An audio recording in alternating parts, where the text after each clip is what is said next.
Okay mga Kamaster, welcome to Kamaster TV. And today ang topic natin is about Ohm's Law and Power Law. Gagawin ko yung video ito para sa mga beginners pa lang dyan sa electronics o yung mag-aaral pa lang sa electrical and electronics. Dahil ang video nito is basic na pinag-aaralan kung kayo ay baguhan pa lamang sa electrical and electronics. Sa video ito, ituturo ko sa inyo yung method, easiest method para madali nyong makabisado yung equation ng power law and Ohm's law. Okay, simulan na natin. Nga pala, ang Ohm's law is the relationship between voltage, current, and resistance. And ang power law naman is the relationship ng power between voltage, current, and resistance. Ngayon, gagawa muna tayo ng table. Hatiin natin ang ating volts and volts. Then ang ating amps, resistance,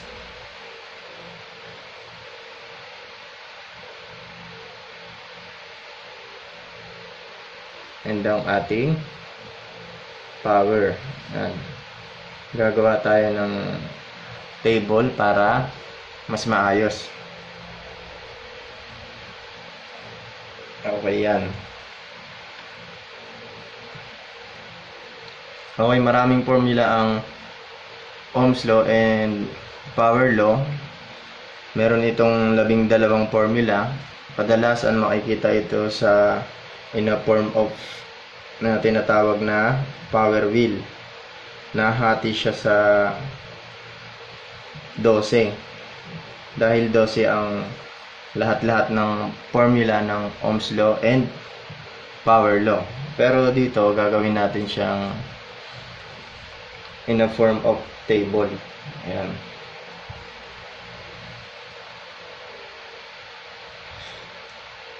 Although meron siyang 12 equation, pero ang katunayan lang, ang equation lang ng o yung pinaka-root equation lang ng Ohm's law and power law is dalawa lang. Ang tatandaan nyo lang equation is dalawa. Ito ay ang V is equal to I times R. Then sa power naman is P is equal to voltage times I. Ayan lang yung pinaka-root formula ng lahat ng equation or yung 12 equation ng Ohm's law and power law. Ayan lang yung dapat natin tandaan kapag magkakabisado tayo ng ating Ohm's law and power law. Then from dyan sa dalawang equation natin, madederive na natin siya up to 12 equation. Yun na yung total equation ng Ohm's law and power law. Okay, so meron na tayong dalawang equation. Yung original equation niya, ang first equation natin is V is equal to I times R, where V is equal to stand for voltage and I is current, then yung R natin is ang ating resistance. First is, ang gagawin natin is i-derive natin yung ating first equation na V is equal to I times R. Ito, ibababa natin siya na V is equal to I times R. Yan. Para ma-derive natin yan o makuha natin yung ibang equation, kung ganyan yung setup natin, ganito ang gagawin natin. I-divide lang natin both sides. First is i-divide natin both sides sa R para matira yung current, para makuha natin yung isang equation ng ating current R. Pag dinivide mo yung both sides sa R, magiging current na siya dahil natira yung current natin. current is equal to V over R. Ito na yung isa nating equation para sa current, or yung unang equation natin para sa ating current.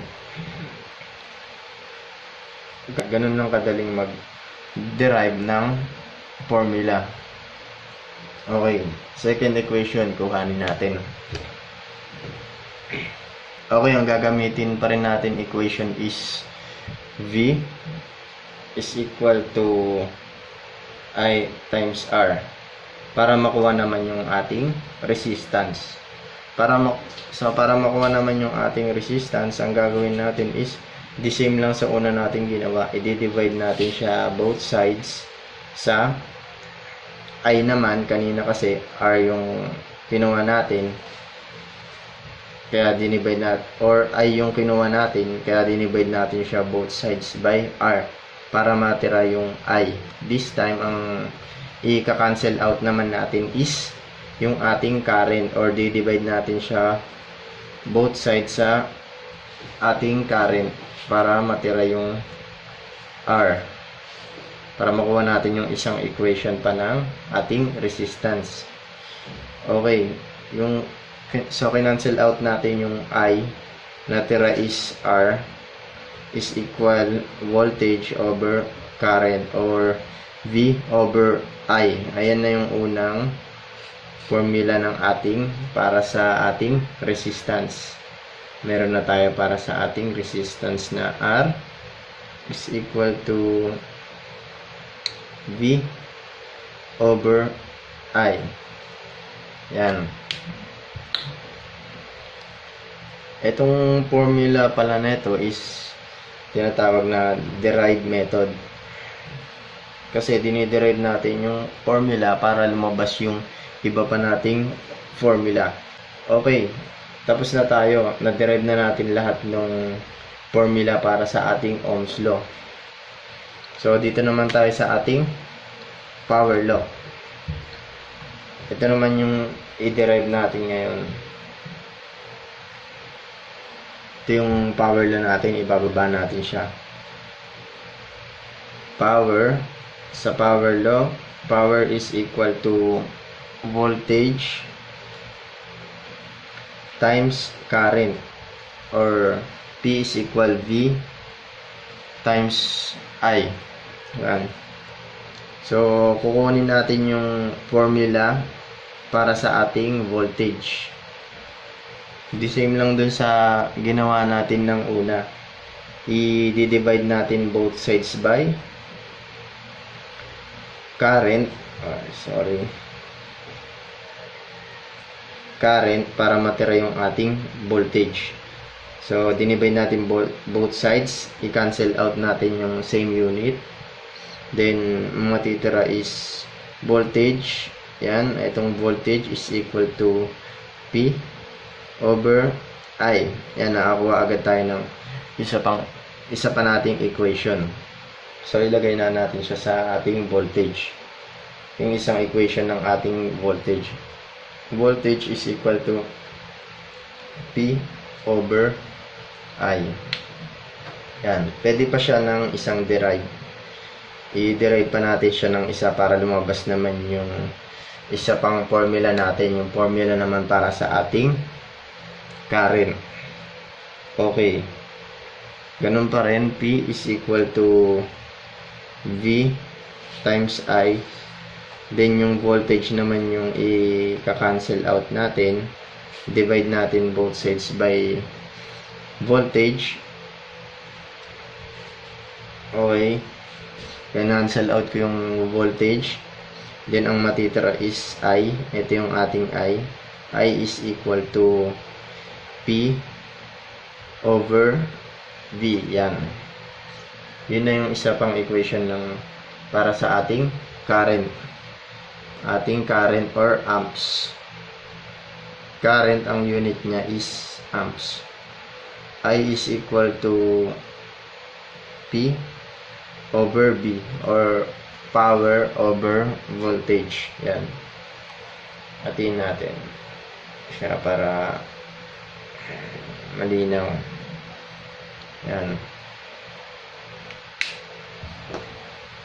Okay, proceed tayo sa next step natin. Okay, na-derive na natin yung formula ng ating Ohm's law and power law, or napaikot na natin lahat ng equation. So, ang next step natin is i-combine natin yung power law sa Ohm's law para lumabas yung iba pa nating equation. So, itong original formula natin, baba natin siya. Yung V is equal to I times R. I-combine natin siya sa original formula ng ating power law. Yan, para lumabas yung iba pa nating formula or yung iba pa nating equation. So, P is equal to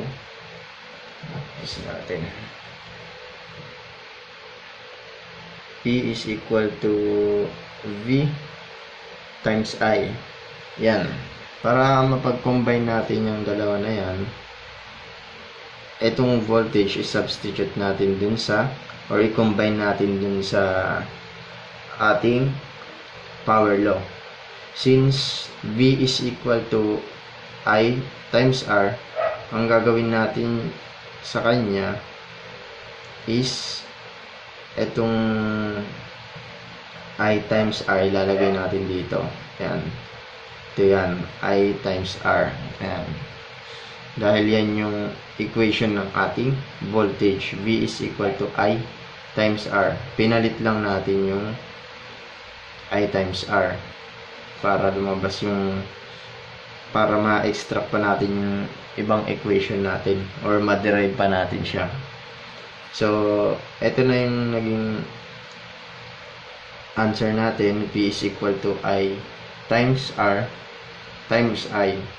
So, I times I is equal to I squared times R. Yun, nakakuha ulit tayo ng isa pa nating formula, which is P is equal to I squared times R. Ito. Formula para sa ating power. P is equal to I squared times R. I squared times R. Yan. I squared.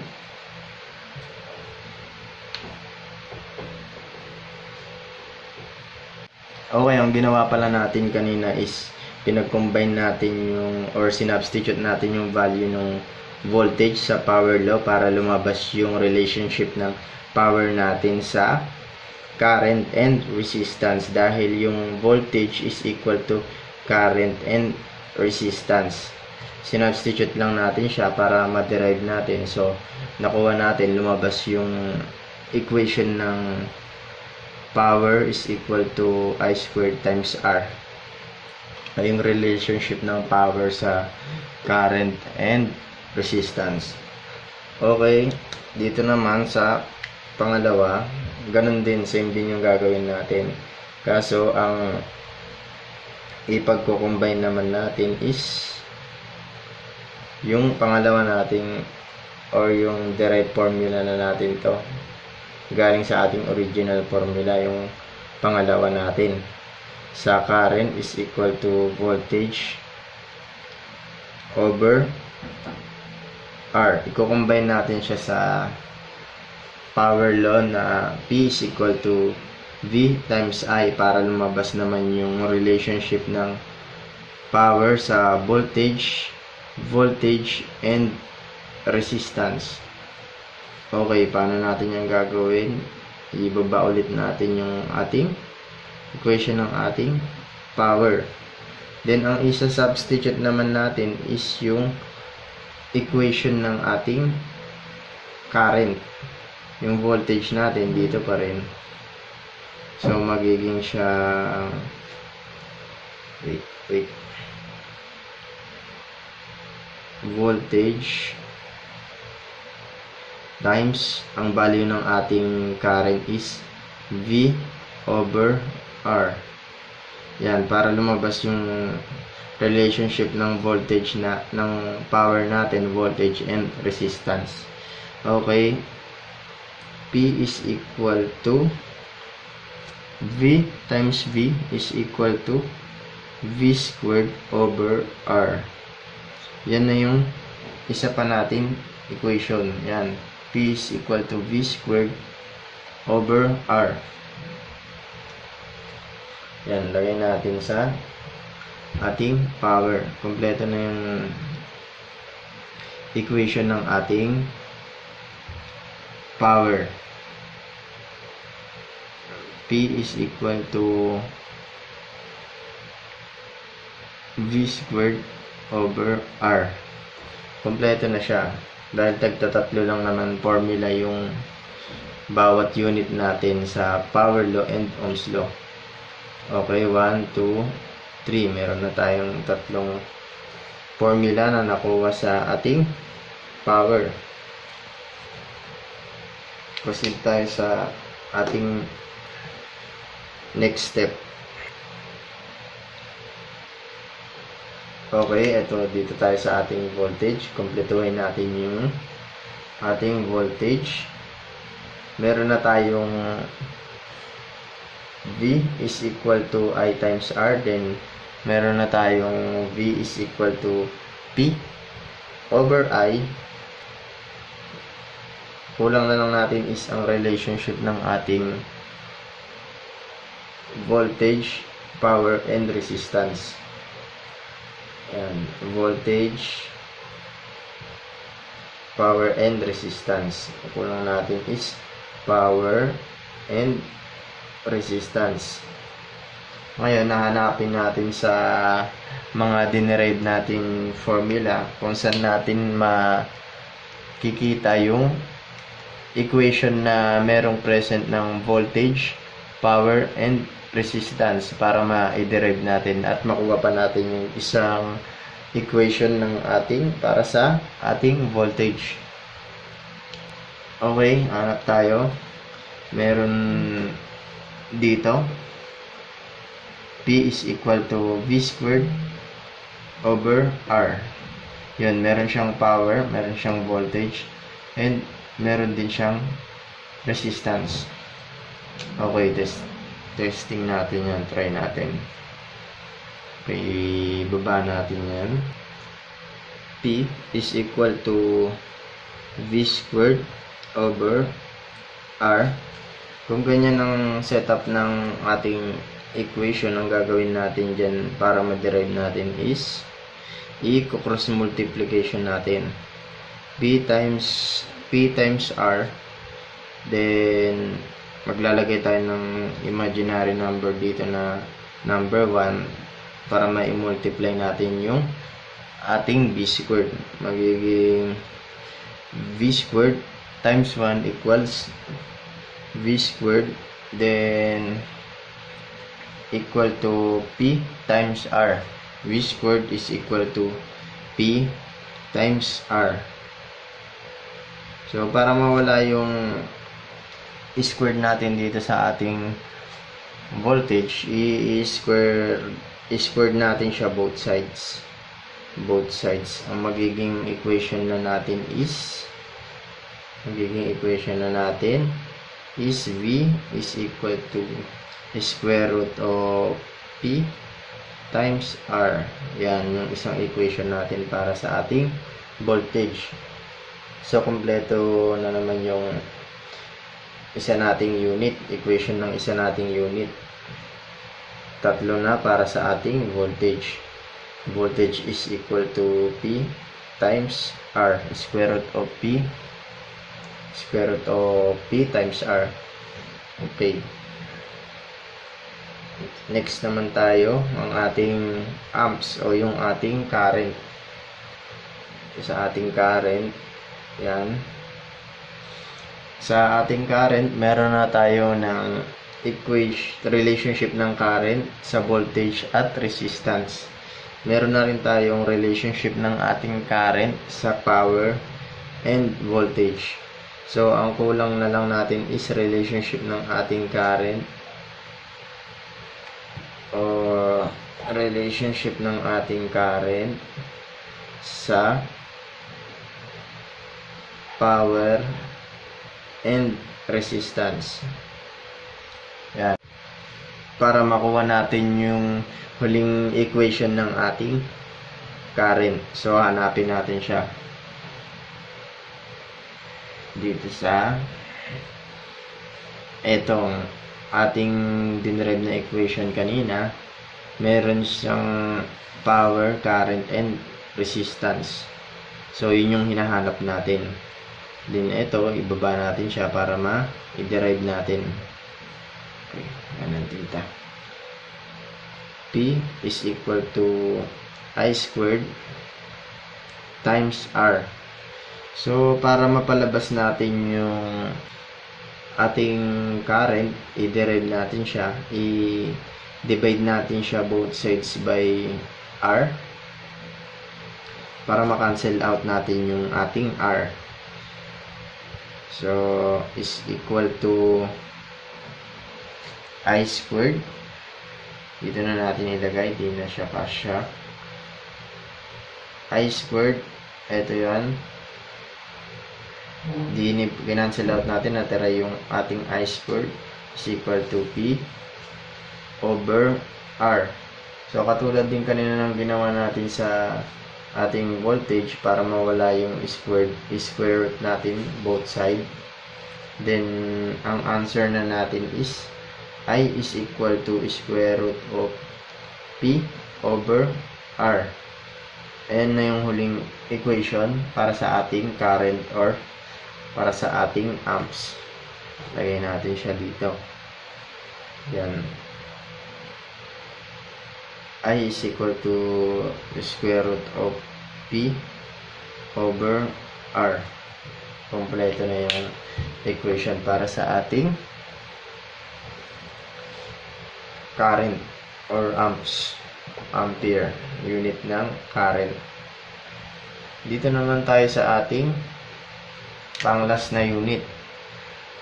Ito na lang kulang natin. May dalawa pa tayong kulang sa ating resistance.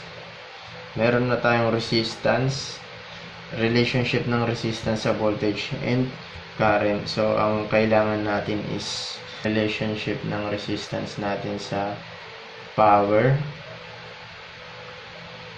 at voltage and relationship niya sa power and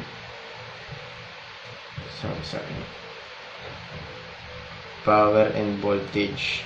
Wala pa pala tayo nakuha ang equation. Power and voltage and relationship ng resistance sa power and current naman. Okay, hanapin natin yung relationship niya sa power and voltage. Hahanap tayo sa mga dinerive natin formula na merong present ng resistance, power and voltage para ma-derive natin. Dito. Hanap tayo. Meron ditong resistance, power, and voltage. So, meron pang isa dyan. Pwede rin siya doon. Ito, resistance, power, and voltage. Pwede siya kahit saan sa dalawa. So, ito na lang gagamitin natin. Pero pwede rin siya dito. Okay. Resistance, power, and voltage. P is equal to V squared over R. So, yung katulad kanina, yung setup natin, pag ganito yung setup natin, para ma-derive natin, i-cross multiplication natin siya. Then, imaginary number na 1, para ma-divide natin yung V squared is equal to P times R. Yan. Ito rin yung kanina. Then, para lumabas yung formula ng ating resistance, i-cancel out natin yung ating power o yung P. i-divide natin siya both sides para ma-cancel out. Ayan, kita pa ba? Ito para ma-cancel out. Ito na natin siya ilagay sa taas, hindi na kasi kasya para makita nyo. So, magiging v squared is equal to, na-cancel out natin yung p, or v squared, sorry. Magiging, ang natira is r, magiging equation natin is r is equal to v squared over p. Ito yung isa nating hinahanap na formula para sa ating resistance. Okay, resistance is equal to v squared over p. Yan. Then, last natin is relationship naman ng ating resistance sa power and current. Hanap tayo dito ulit. Pwede dito. Pwede rin dito. Sa P, I squared. P is equal to I squared times R. Pwede rin dito sa I is equal to square root of P over R. So, ito na lang gamitin natin. Ito. Yung ating P is equal to I squared times R. Yan. So, ika-cancel out lang ulit natin siya para matira yung ating R. Divide both sides by I. Cancel out natin yung I squared. Then, ang natira is R. Ang equation na natin is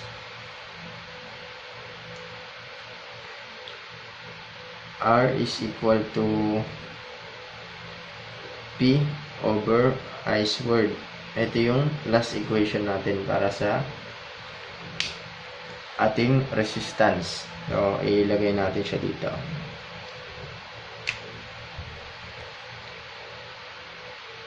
R is equal to P over I squared. Yan mga kamaster, kompleto na yung ating equation. Ganun lang kadali kuhanin yung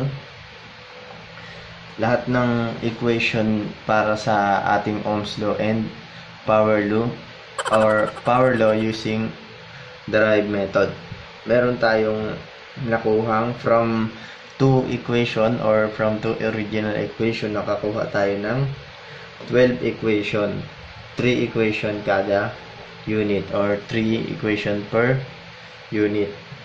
Meron tayong 3 equation para sa, meron tayong nakuwang 3 equation ng voltage, 3 equation ng amps, resistance, and power. Okay lang mga kamaster, and sana may natutunan kayo sa ating topic ngayon na easy way to memorize Ohm's law and power law using derived method. Actually, hindi nyo na kailangan palang i-memorize tong lahat ng ating equation. Bagos ma-master nyo lang yung derived method or memorize nyo lang yung sinabi ko nung una, yung 2 equation, dahil from dyan 2 equation madederive nyo na or makukuha nyo na lahat ng formula ng ating Ohm's law and power law tulad ng ginawa natin kanina.